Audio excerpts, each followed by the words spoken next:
right. Thanks. Well, you guys don't all know it, but well, maybe you do know it, but just by coming into this room, you've just self-volunteered yourself, or you volunteered yourselves for a portion of the work group. I'm just kidding. It's participation is voluntary, but you can volunteer somebody else. How about that?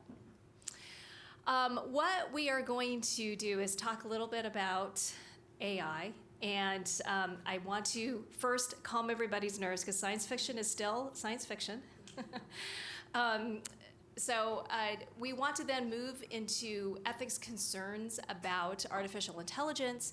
And then as Adventist affiliated healthcare, how do we move forward on a statement that not only represents what we believe to the outward facing world, but also speaks to within our organization? So our goals today is to be able to outline areas of focus and importance on our statement, and also identify and start to create work groups. So with that, before we go to the ethical concerns, actually, I'm just going to move back. With that, I am going to turn this over to Mike. Thanks. Yeah, I'm Mike Griffin. I work at Advent Health, but I'm also the president of the Adventist Health Policy Association. Just really fast, I wanted to give you a little overview of AHPA. AHPA was the brainchild of Don Jernigan, the former CEO of Advent Health, and he worked with his brethren at the other four systems. So AHPA consists of Kettering, Loma Linda, Adventist Health in California, Adventist Health Care in Maryland, and of course Advent Health in Florida. So we kind of try to form the connection between the faith-driven principles of our healthcare and the politics of Washington. We advocate for what we believe is right, not only for our systems, but also for our industry and for the principles that Adventist healthcare promotes. One of the things that we try to do is be a source of truth. And so as Cherie pointed out in her presentation, the connection between AHPA and ABC has become even stronger as these issues become more intense. We want to work together. If you remember, I don't know if you remember this ad, but it was for Hebrew National Hot Dogs. And it had Uncle Sam on the ad, and he's eating a hot dog, and the voiceover says the United States government lets us put fillers in our hot dogs, and it lets us put enzymes in our hot dogs. But at Hebrew National, we don't do that because we answer to a higher authority. And that's kind of the way we look at AHPA, right? We do answer to a higher authority. We want to make sure that faith-based healthcare, particularly Adventist healthcare, is presented in a way that we feel is more than accurate, that it's not just, it is truly the whole person, body, mind, and spirit, and that it is qualitatively better than other types of healthcare. Making these arguments in Congress is incredibly important. So what I'm going to do is turn it over to two of my colleagues. First, David McNitt, who is the executive director of AHPA, and works in Washington. He lives in the fabulous city. David's going to walk us through just real briefly what the regulatory and political environment is in Washington right now as it pertains to AI.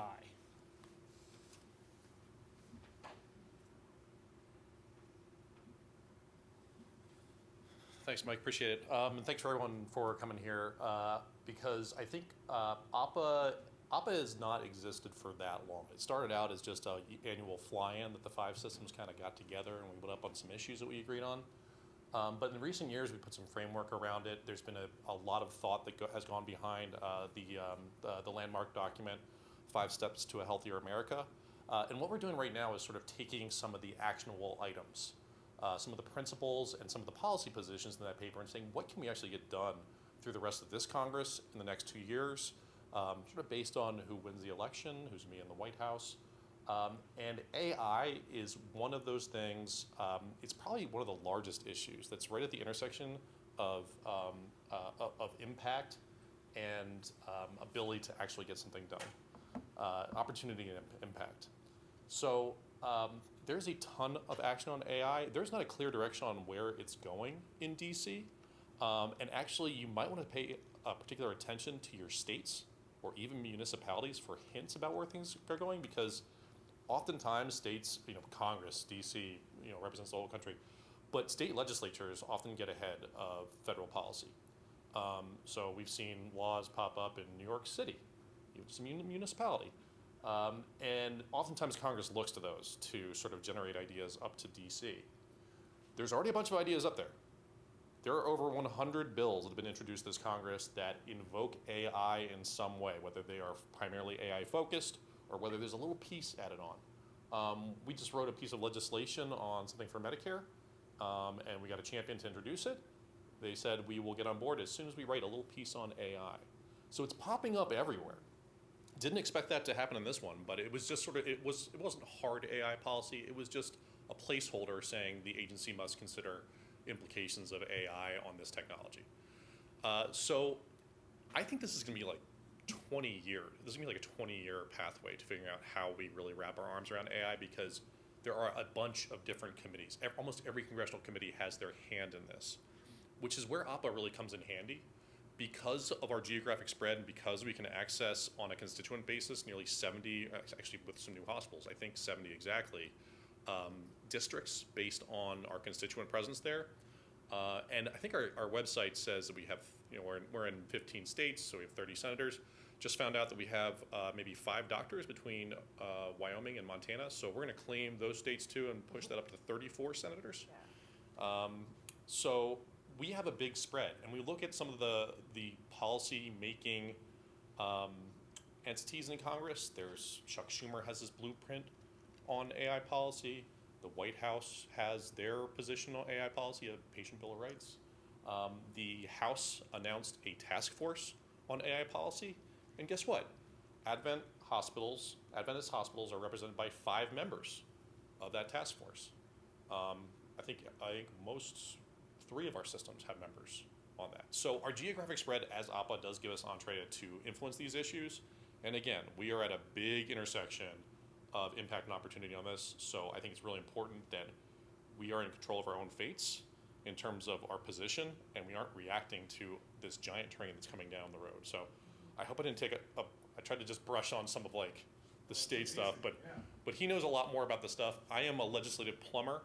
These guys are you guys are gonna be like the water, because I need to know what message to take up to DC. So I'm really excited for the output of this work group. Thanks.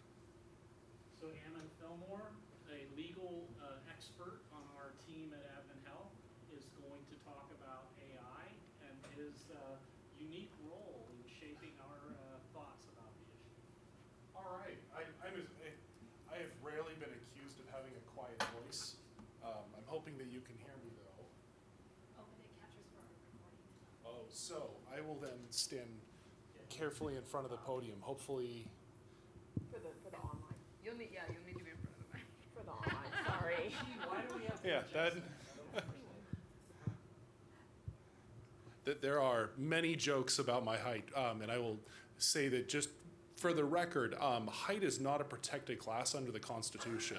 So I do remind Jeff Bromey and others at Advent Health that he can terminate me sheerly based on my height alone, and I have no legal recourse whatsoever. So thank you for everyone so far for your comments, and otherwise, Ammon Fillmore, I'm with the legal team at Advent Health. I'm specifically tasked to data governance, artificial intelligence, basically anything with technology and supporting Advent Health in what we call our AIT team. So I've been on a bit of a speaking junket ever since, probably for about the past year and a half, talking about AI. I want to just kind of go through and provide some context around AI, what it is, because it is such an overwhelmingly broad and amorphous thing. When you say, well, what's AI? I think I gave up counting at some 40 plus different definitions that I found across various legislative and regulatory bodies as to what is AI. I really like this slide because people are like, oh, well, how long has AI been around? It was the 1950s with Alan Turing was the one that's kind of credited with kind of kicking off a lot of the idea of computers and machine learning. I love the example of the Mechanical Turk from the 1700s. If you're not familiar with the Mechanical Turk, the Mechanical Turk was a chess-playing robot that could beat just about anyone that went around Europe, beating people right and left. The thing is, though, the Mechanical Turk was actually just a person inside a box and had robot arms, really human arms that came out that was playing chess. And I like this example because it feels this way very much again, where there is so much signal and noise around this. I sometimes ask myself, are we talking about AI or are we talking about Mechanical Turks? If there's a slide that I hope you can benefit from today, it's this one.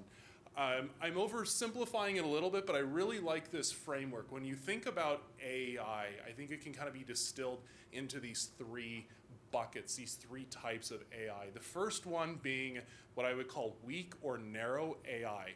Think of it as it's this, not that. It's focused on a singular or a small set of tasks. So in our world of medicine, think of software that enables a radiologist to make a comparison, right? Where it has been trained on hundreds of thousands, if not millions, of previous PACS images, where it's going through and saying the tumor that you, or the radiology image that you are looking at right now, I've learned that that looks a lot like this. I've learned that it doesn't look a lot like that, right? It's comparing this, not that. It's a very specific, focused task, right? It's not creating anything, unlike generative AI, right? We've all heard of, ChatGPT-4 or otherwise. The next bucket is generative AI. It is creating something, right? It is writing something, it's generating an image, it's generating a video, it's generating an some type of audio clip. It's creating something that is at least arguably new or novel. It's not just saying this or that, right? Or performing a defined function. It's going through and creating something new on typically a written prompt or some type of other prompt, right? I joke about it, but I'm really 100% serious that I've got twin 6-year-old daughters. One of them may end up being, specializing in being a prompt engineer, right? Where it's already a thing where people are learning to curate. How do you write a type of prompt with words or otherwise to elicit something from generative AI? So these are the two buckets as we think about the statement that I would say we want to think about is one, you've got narrow AI, this weak AI, generative AI, and then this is the big scary monster that everyone likes to think about with pop culture, general AI, right? It's this, the idea that someday we will have a quasi-sentient application that essentially can do anything and everything, and it would be on par with essentially human intelligence, right? Remarkably amorphous in the description, but it's important that it's really seen as a separate category. So we are absolutely have narrow and weak AI. We clearly have generative AI, general AI, sometimes called strong AI, not really part of the conversation right now. Just to kind of build on things, we heard earlier about just how there's over 100 pieces of legislation proposed. There's already laws out there governing a lot of this, right? Some of these are already in force, some of them are in draft. What's really interesting that I want to point out, we talked about how the state legislatures are these laboratories where they're trying to pass things. We already saw what I respectfully would call a misstep with privacy legislation.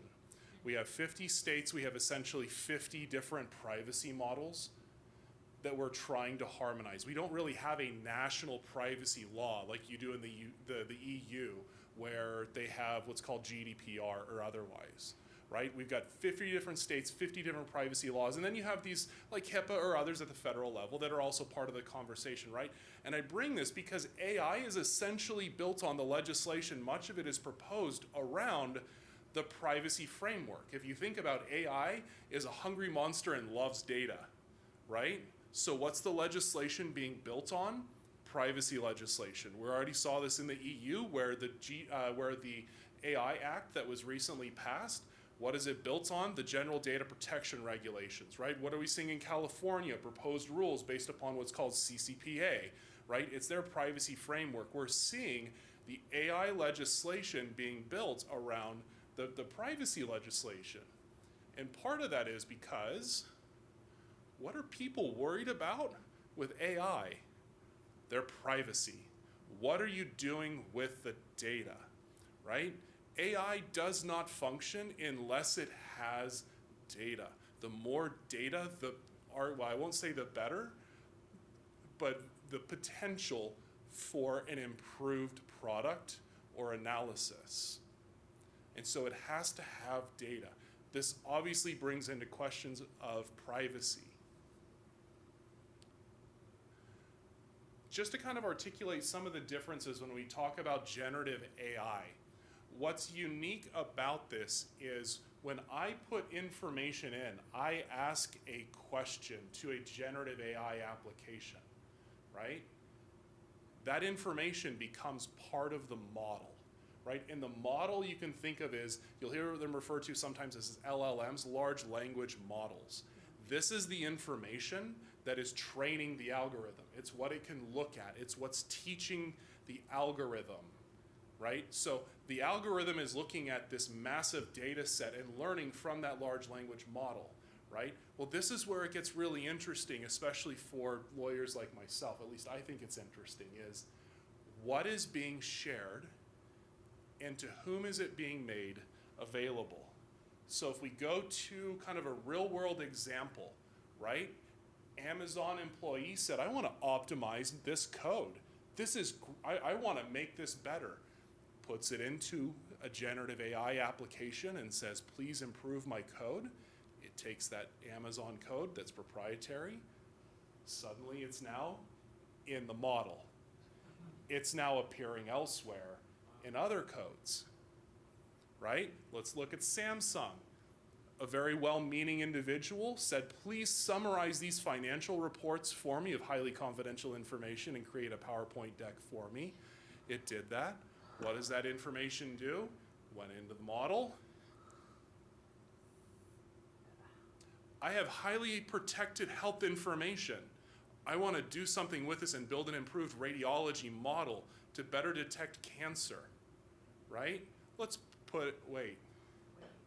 So there's real questions around what we're doing with that data and what are the privacy implications. How do you use it in the model, but then not particularly share that information in a way that would either, one, violate the law, and more importantly, violate trust? Again, on that slide, where there's a question of people are worried about what is being done with data about them. Interesting fact, generative AI doesn't always get it right. It's like a remarkably confident toddler, right? It'll spit out an answer for you, right? Depending on how that model's been trained, it's just trying. And at times, it will just make things up. They're called hallucinations, or in the medical world, confabulations. It literally will just generate something, and it may not even remotely be factually based. And that's in part because what data is in the model? Who has actually curated that data? The other job that I think one of my 6-year-olds may have one day, data sommelier, right? Actually legitimately going through and saying, I've got a fantastic data set from the following year that has not been touched. And I say that a little bit in jest, but it's true. Data curation, what is going into that model is remarkably paramount because that is really going to be the crux of trust, right?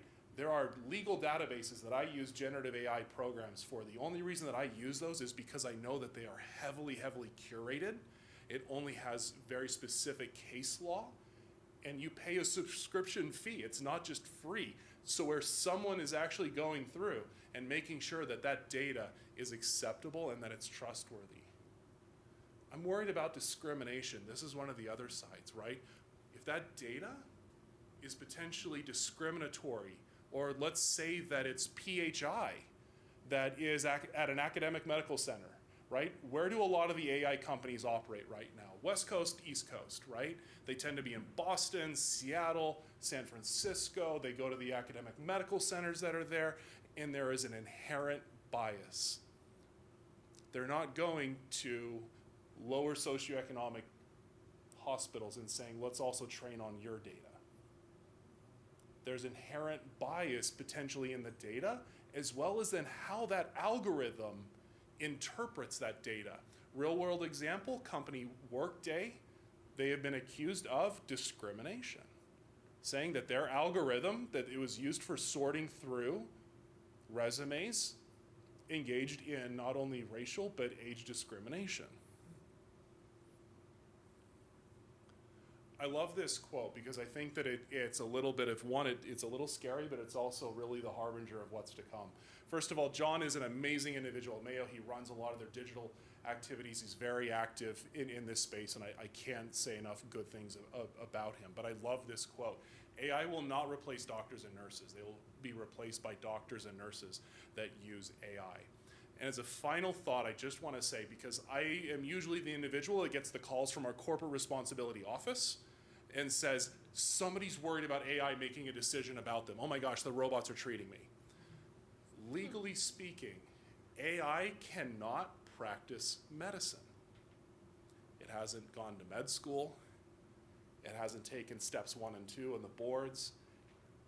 It's not making a decision. Our clinicians, our physicians, our nurses, our skilled providers use it as a tool to inform their decision-making process. And we're even seeing legislation in Georgia, for example, where that type of context is being codified. And that, no, you are allowed to use AI as much as, well, I shouldn't say as much as you want, but use AI, but it has to be reviewed by a human before that is actually applied to a clinical setting. And so just as we've seen evolution in technology, this is kind of another wave.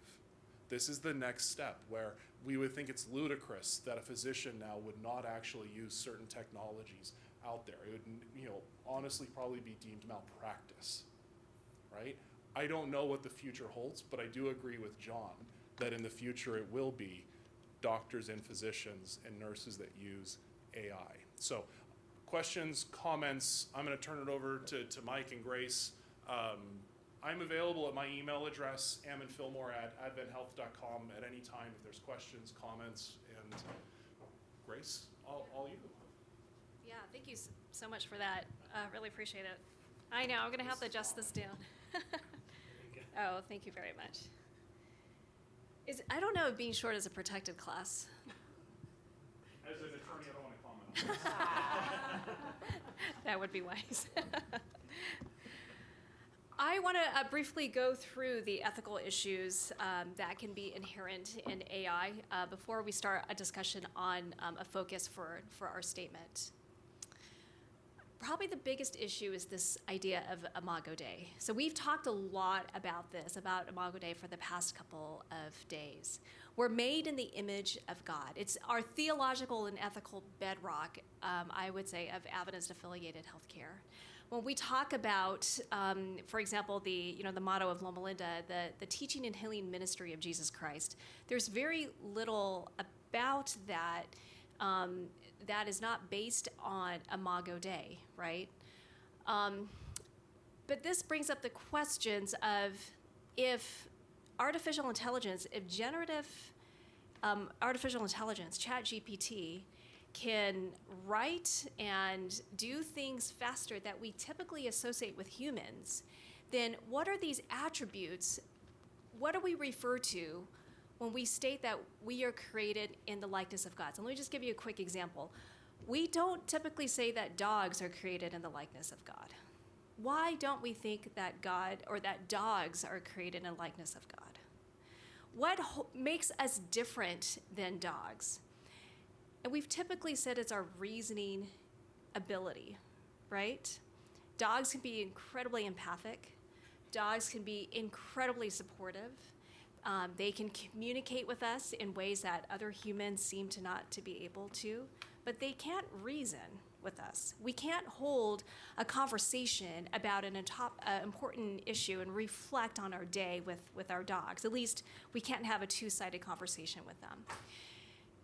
When you take that reasoning ability and you apply it to, you stack that up against what ChatGPT is able to do, are we blurring the line then of what that means to be made in the image of God? One of the things in healthcare that we use Imago Dei as foundational for is the relationship between the patient and the clinician. And we hold the work that we do between patient and clinician as sacred. So again, Imago Dei is foundational to that. How do we maintain that sacredness in the age of generative AI? This gets to our second point, which I think is really, really important. We need to define and separate human work from AI work. Now, AI is really good for a bunch of things, but it's not good for actually making ethical decisions. And it's not good for actually writing things that make sense or even being factual. So thank you for bringing up the fact that, the AIs do these weird hallucinations, right? So that lawyer that submitted that brief with those fake citations and was called out for it, that was an AI hallucination. This brings it a little bit closer to home. Recently, I'm on the professionalism committee for our medical school, and there was a student who submitted a reflection paper that was not plagiarized, but it was AI generated. And it was very clearly, I think, AI generated, because if you read through it, you would think, wow, this is a bit word salad and a bit, I don't know, these buzzwords. And so when the student was asked about it, clearly the student was having some difficulty, and we were dealing with that. But we need to set a clear line between what is human work and what is AI work. We need to make sure that humans are able to use AI as a tool and not replace what is clearly human work with the output from a generative AI. I love this quote from Ezra Klein: "The more inhuman systems get, the more billions of connections they draw, and layers and parameters and nodes and computing power they acquire, the more human they seem to us." Now, there was a really interesting study, I believe it was published in JAMA, in which they were able to show that chatbot-generated responses to patients were rated as more empathic than actual human responses themselves. And that's because if you put in and tell the chatbot, hey, I want you to be empathic, that's what they're going to generate. But what is it lacking? It's lacking that real relational character. Now, if you just want somebody to be empathic, you get a dog. If you want somebody who really you can dialogue with, you need a human. And I would submit that you need a human that sees you as being made in the image and the likeness of God, that is made, Imago Dei, and you need a human that then can approach this relationship and can consider it as sacred. Now, the other last two ethical concerns, autonomy and privacy, and within this, I would also say accountability, trust. But accountability becomes really important because we all know that when you innovate and you make things easier in one area, it costs something. And what we don't always know is who is paying that price. So when we innovated with farm machinery, right, we were able to get cheaper food, which is great, but it cost something to our farmers, for example. So we need to be thinking about who is paying the price of these advances that we're enjoying. And I think that is inherent in autonomy and privacy, and then transparency. And then lastly, I don't think we're here yet. I don't know, Evan, if you want to talk about the technological singularity, but this is this scary moment in time. I don't think we're there, but there's a scary moment in time where we are no longer actually able to control artificial intelligence. It becomes its own consuming thing that we won't be able to, I think, easiest ways to say is we won't be able to turn it off. Big ethical concerns. What do we want to address in our statement? And again, this statement informs those who work within our Adventist-affiliated healthcare institutions. It informs our patients. It informs those who want to find out more about Adventist healthcare. And I don't think it's written particularly in response to legislation that is ongoing, but it should be a foundation for how we respond to future legislation. So with that, I'm going to open it up for questions and comments.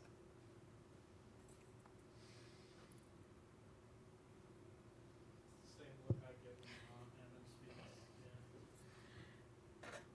So never having done that. Here we go. Here we go. Oh, So never having done this and not wanting to ask AI to give me a script to go from, can you give us some kind of outline of how big, how many sentences, what you're trying to really, are we going to try and figure out what we even want to capture? yeah, I think what we will want to do, and the statements that that AHPA and the ABC produce, we produce guidelines. So we produce, when we say guidelines, they are principles. They are general, and they lay down a foundation of what we would believe. So, for example, if we want to talk about human work versus AI work, then something that we may want to look into is having a statement that says we have a commitment to keeping human work human.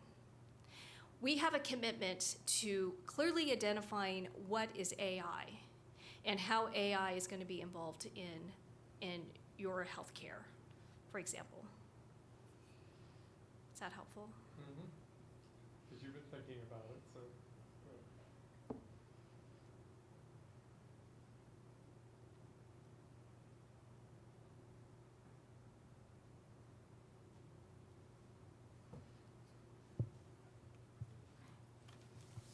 So, of course, Cherie's here. Cherie is helps us put these together. I mean, what are some of the obvious thoughts that come to your mind?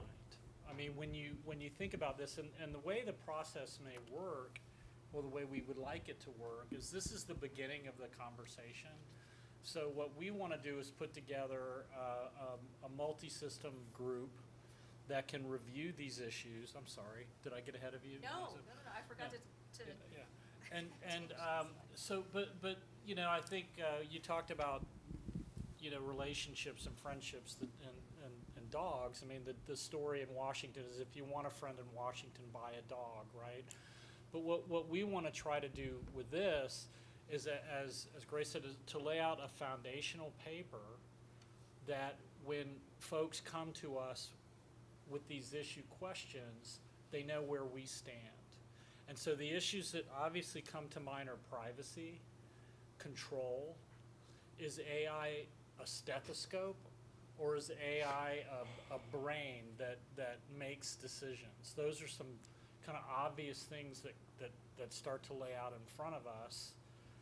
And again, this isn't directive. It's a statement of where the Adventist healthcare stands, and it has to be rooted in the traditions of the faith. Am I close? Yeah, no, that's absolutely true. And I think I'm just gonna say I realize that scheduling this in the last part of the conference, so much of what we want to say in the statement has to be rooted in our mission and has to be rooted in our formation. And, you know, we've spent a lot of time in the past couple of days talking about what is the Adventist identity and how does that look, especially in the age of AI. So yeah, it has to be rooted in who we are. Sure. Back, can you pass? Yeah. There's also behind you, Cherie, when you're done. Oh, great. I would just say, so maybe some helpful learnings from previous work groups. At first, we didn't even think about anything having to do with appropriate length, anything having to do, shelve all that stuff. I can worry about that. We'll worry about that second, third, fourth, fifth, sixth draft.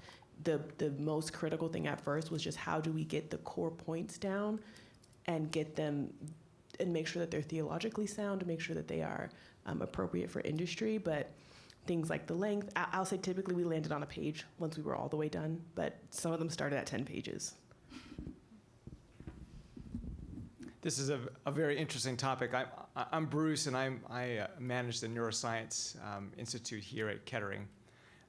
So we use AI in our stroke thrombectomy applications. It's called Rapid AI, that helps to figure out in very, very efficient, very timely of whether this patient is ready to have a thrombectomy or not, if a mechanical device to take out the clot in the brain. And usually, if a person were to do it, it would take hours. AI does it in seconds. So that's something that we do. So that's, I would almost say that's really not there's no theological. It's just more efficient. This morning I was on a conference. A vendor was trying to sell me an AI-based EEG system that allowed the neurologist to see if someone was in status epilepticus within 3 seconds versus 3 hours. So, it really, at least what I see right now is AI really is a business efficiency tool, or is a efficiency tool that, as Adventist Healthcare, we're just it's so, the dollars are decreasing, the expectations are increasing, and we have to use AI to become more efficient, or else other systems will surpass us and we will not be relevant. So it really is a necessary tool that you have to be as efficient as possible, and to be relevant, we have to use AI, obviously in a smart way. But a lot of these tools have to be, the last sentence is the physician who makes the final decision. So I agree with the tool piece. It's a tool, but not just in terms of efficiency for efficiency's sake, but also in a life-saving space. So one of the number one issues we have in healthcare is getting our arms around sepsis and treating sepsis on time in a timely fashion in order to save lives. And AI could be a helpful tool in that space. We use a little bit of that in trying to identify different markers for sepsis now, but not truly really what I think AI could be in that particular instance. But that's just one example. Identification of lesions in mammography is another.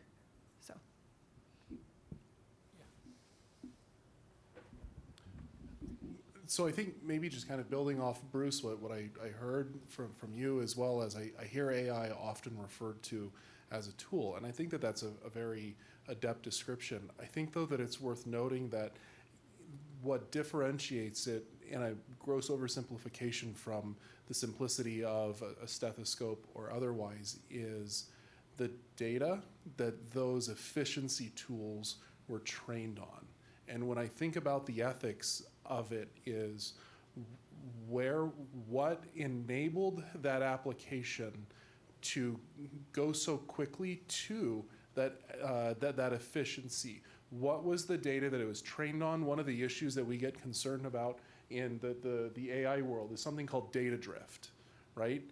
And so what is that? How is the efficiency of that model? Is it starting to drift depending on the type of data, right? What data is it then continuously learning from, right? And so I think that's where I want to highlight kind of one of the unique differences in these amazing tools. I've actually seen Rapid AI work. I mean, it's an amazing to see how quickly it crunches data and comes to these recommendations. But what data did Rapid AI build this application on? And I think that's where I think of the word stewardship.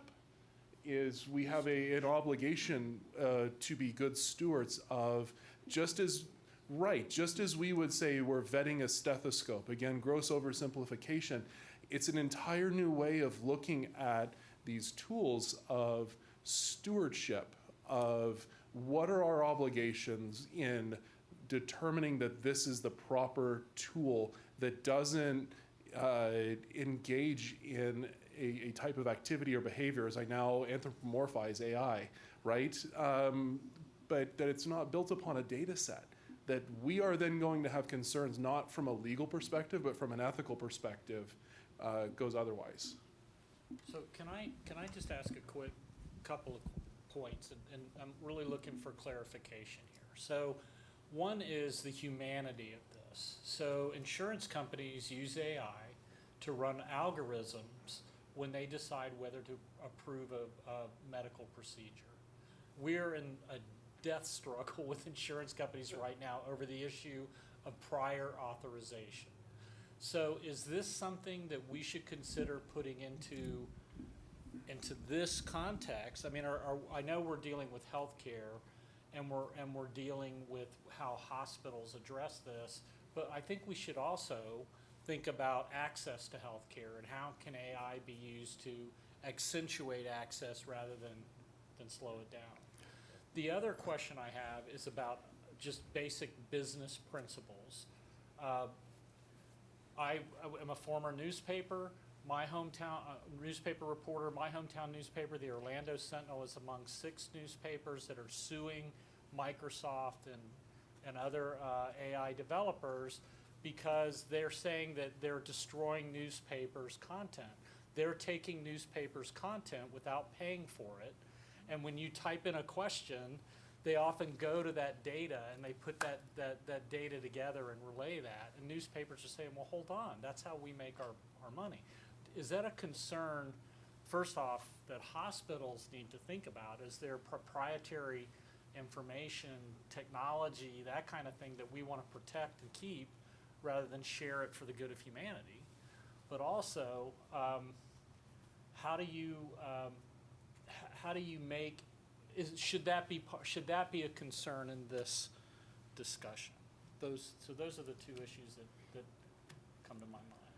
So I'm thinking about the main ways that this AI is going to come to us in our EMRs, probably in the biggest picture. So we're going to need to be vetting as ENR modules appear that may be suggesting that we need to look about or consider this test.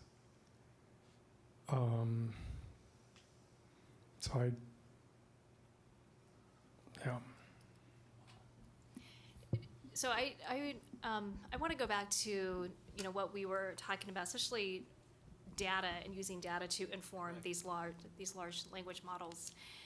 If we're building our response to AI based on privacy, then we are also building based on intellectual property, right? I don't know about you, but when I'm doing research, something that really annoys me is when I see an article that I really want to read, but there's a paywall there, and I don't have access to it. And it really bothers me because I'm thinking my research and my understanding of a certain subject will be more complete because of this article. But if I don't want to pay for it, and let's get real, some of these articles are like $30 a pop, I'm not going to pay for it. If we start partitioning off by privacy, which are very real concerns, and if we start legislating per intellectual property, then by default, we are limiting the kinds of data that go into our large language models.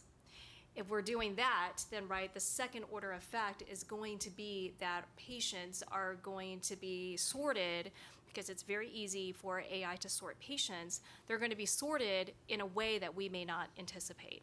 Now, if I'm just going to, again, approach this from a business model. Now, if I'm a Pete's critical care doc, I would love for an easy test to be able to tell me whether this child is in sepsis or not.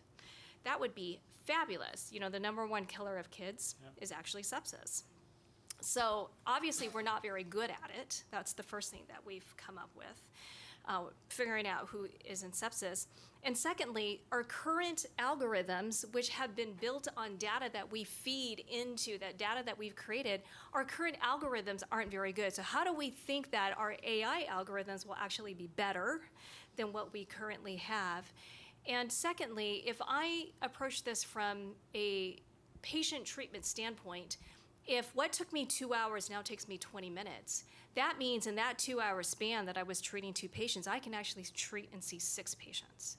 How does that affect the way that I am able to connect with my patient, and how does that affect the patient-physician relationship?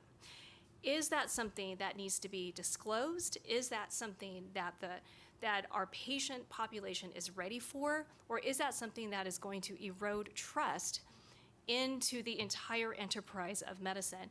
Now, healthcare is built entirely on trust.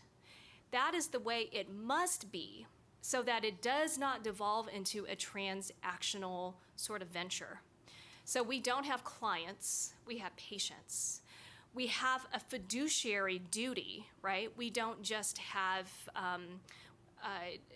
it's a higher calling. Our fiduciary duty is a higher calling than another transaction that we would have during other facets of life.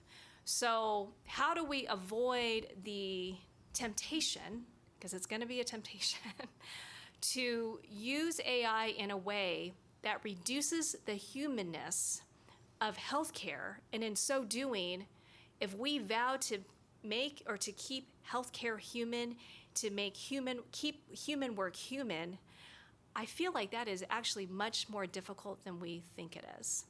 Because what keeps human work human may not be so obvious at the outset. Yeah. So we talked about this a lot this conference, and I think a couple people mentioned the word, but the top three things that Congress is looking at right now are election security, for obvious reasons. They're pretty interested in that. National security. I can tell you they are sheet white when they come out of those classified briefings. But the third one, which is very applicable to what we've been talking about this entire day, is bias in AI algorithms. That's something that we should spend a lot of time on, because that is the third most common thing to come up in Congress, and that's really in our wheelhouse of our identity as a faith and healthcare institutions. And it can pop up in all sorts of different applications. I mean, one of the famous ones is scheduling software. You may not even know that you are using it, but the scheduling software it's trying to optimize the schedule, and it has a group of patients that don't always show up for their appointments, and so it double books them, or it gives them 15-minute time slots. Turns out they're driving from 2 hours away from one of those geographic areas that has problems accessing healthcare and other life necessities. And all of a sudden it's discriminating against people of color and those communities that we're trying the hardest to reach. So that can pop up everywhere in simple applications that seem low tech. And that's where I think Congress is focusing a lot. When we're talking about, Congress is also really looking at what you're talking about, human work should stay human. They're saying, what are the uses that it should be prohibited for? So that is fertile ground for Congress to sort of try to draw those lines, and those lines are really hard to draw. So I think that's a place where we can provide some value to Congress. And maybe the second piece of that is when it's not so clear, and we're seeing this in state and municipal laws too, is the right to human appeal, particularly for life decisions. So if it's eligibility for a federal housing program, or if it's eligibility for our financial aid programs at our hospitals, I think that should be a pillar, as sort of the fallback, the safety net for that line, that gray area between what should be AI work and what should be human work, and also just making sure that the AI is doing its job. I think she had So I think the one thing I'm thinking about was having been in the emergency room with a friend where we were triaged, he was triaged through, and sitting there is when he got to read that his colon cancer was widely metastatic through his body, and we'd been there 3-4 hours and had not talked with the clinician. So I think sharing what AI can be communicated, or with, we need to make sure there is the physician, the practitioner, patient, human interaction for giving news.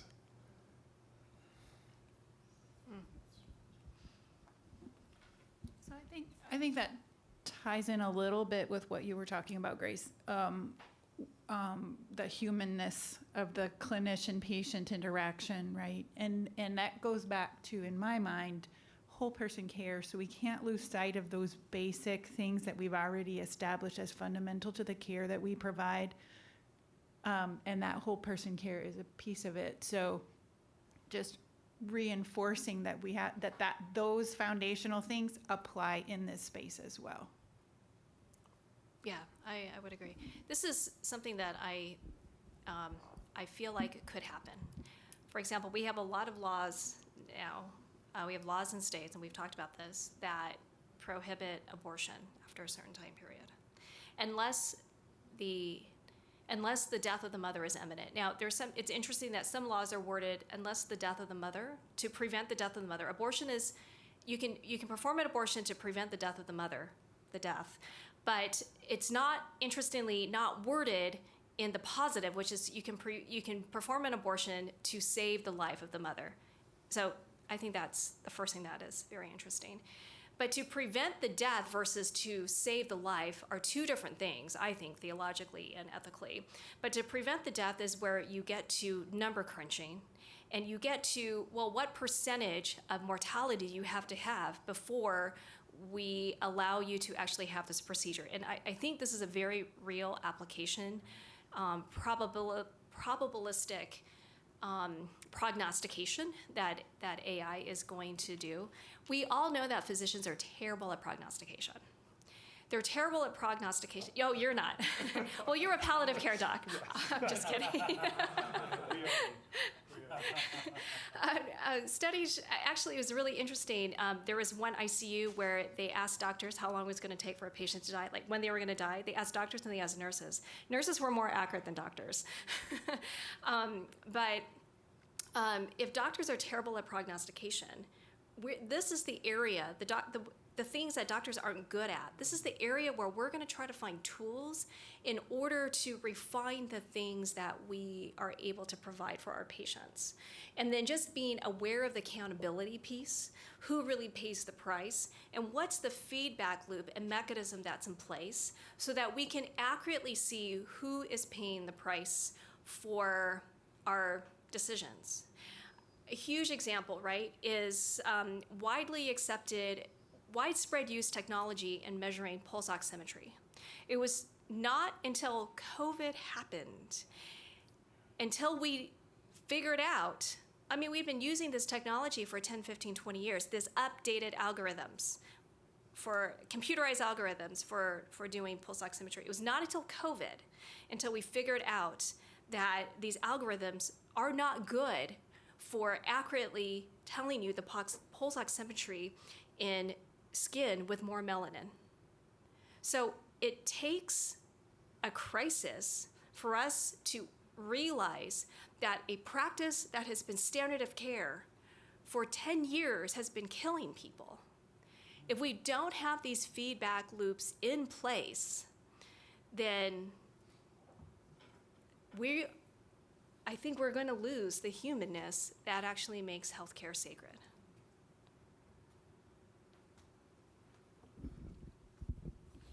So thinking about a starting point, I think hearing the 5 mission statements of the different systems, it would be time to maybe come up with a system-wide mission statement to outline the sanctity of the patient-provider relationship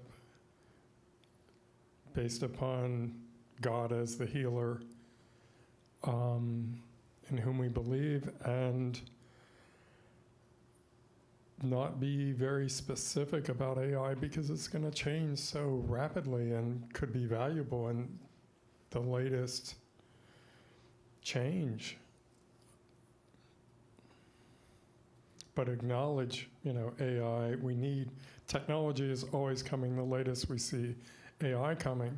We welcome it for the benefit of humankind. I mean, you almost want to stress the preeminence or dominance of the human in this equation, right? Because we have a relationship with God.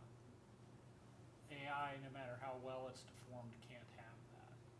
And that's, again, a differentiator in the philosophy and faith that we bring into the way we address healthcare. So so it would seem like some kind of acknowledgement that humans have to be the last word. Healthcare is relational. Yes. Healthcare is fundamentally relational. Yes. But that flexibility is going to be critical because forget where AI is going. Look at where the legislation is right now. With 100 bills out there in this Congress alone, there's going to be another 100 next Congress. We can't take a position on every single bill, and we don't know which bills right now are going to ultimately go to the floor of the House and Senate and become law. So it is tricky that we're going to have to build some principles that can be flexible to everything that's coming at us. So that is a trick here.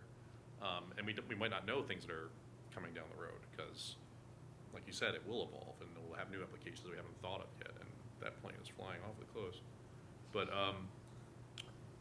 I think that is something that Congress is also having trouble with. So I think that's a place where we can provide value to Congress because they're looking at this giant thing and they're trying to come up with the box for it. And I'm not sure that box can be built. So they need to, I think they need to hear from stakeholders like us that put in a lot of thought to this to give them and help them with their guiding principles. Because we found out with our AHPA mission, going in on issues that are not necessarily like hospital reimbursement issues, we're going in on health and wellness issues. And we're going into to congressional audiences on things like nutrition. And we say, well, what other hospitals are you working with on this? And they'll say, we haven't had a hospital come to us on this in 10 years. So I think that if this is really important work because even though healthcare is going to be impacted by this, there's not that many focused voices coming from the hospital advocacy apparatus. It's very focused on hospital reimbursement and all the headline stuff, delaying dish cuts and addressing the inpatient physician or the inpatient prospective payment system. So I think that this could provide a tremendous value to informing Congress on the healthcare perspective that they're probably not getting. They're probably getting a lot of lobbying from developers and a lot of lobbying from other stakeholders, the defense industry. So I think we might have an outsized voice here. If we can get these principles down so that they're flexible, I think it puts us in a position of not going to Congress and asking them for something, but actually going in there and helping them. And that's always the place that you want to be because they're much more open to that because they get requests thrown at them all the time.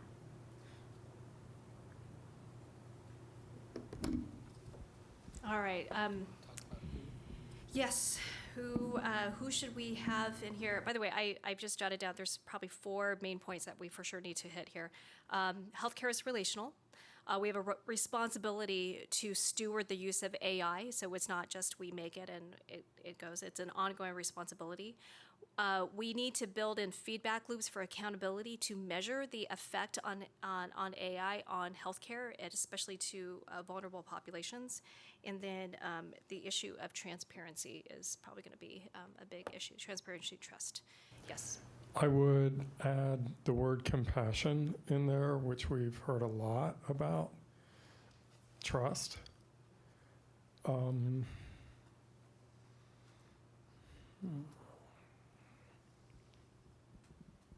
right, who wants to be involved in this? Who do you want to tap? Who?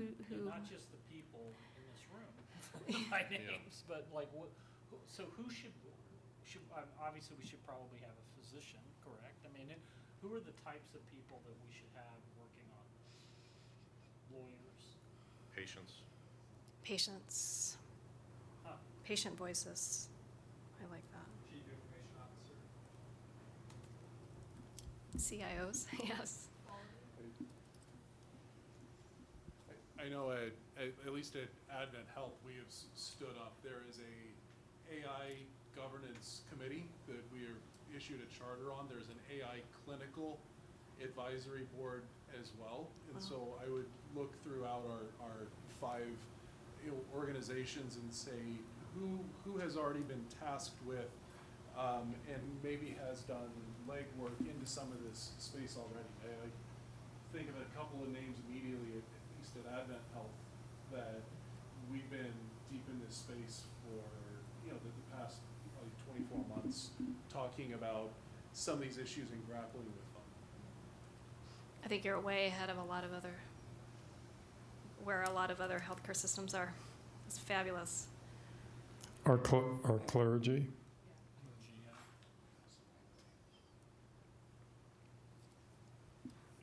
And chaplains. Mm-hmm.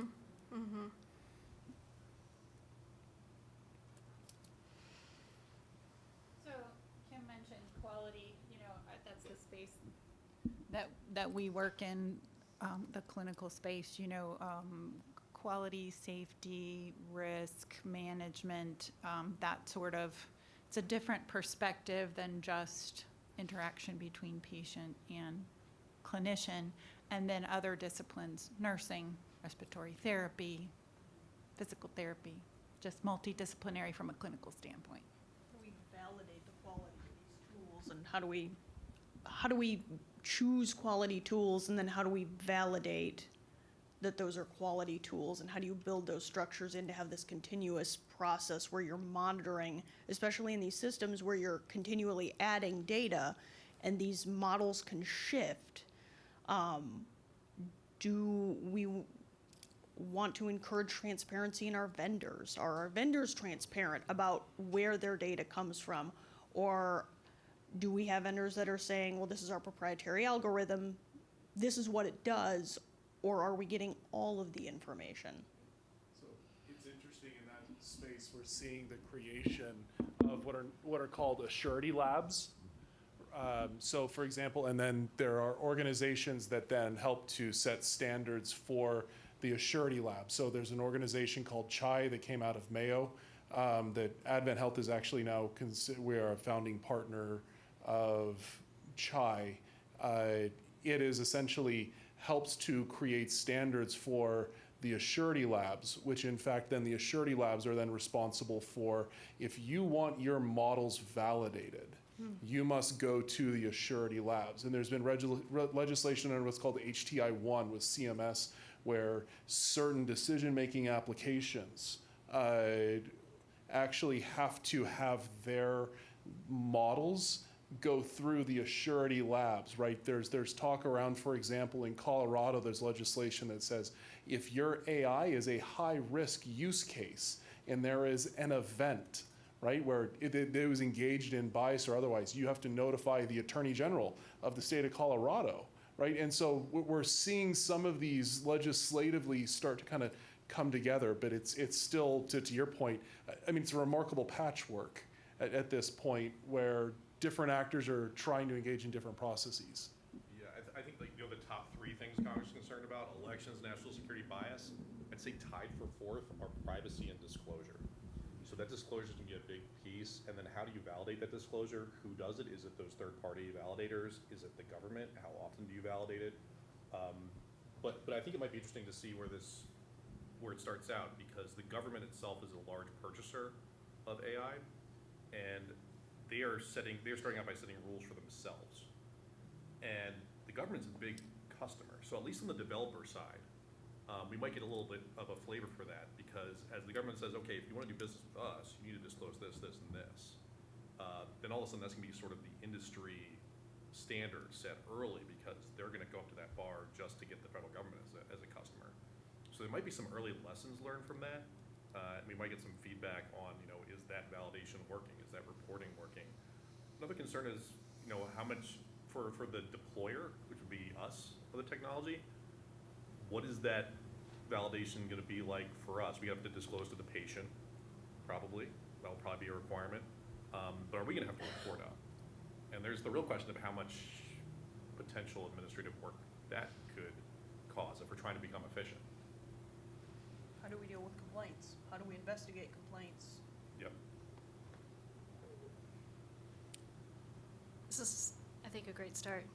I think what we do is we, with these four, and we can maybe add in wordsmith another point, have certain people actually work on one individual point. So, for example, healthcare is relational and human, and we need to keep compassion in it. Perhaps we start with the chaplain and our pastors, our theologians, in with that, and our patients in with that. And maybe we have safety and quality talk about the accountability and building in measures to measure the effect on patients. Awesome. Okay? Well, we appreciate the partnership. It's really helped us, and we really look forward to seeing this through. Yeah. Thank you. Thank you, everybody.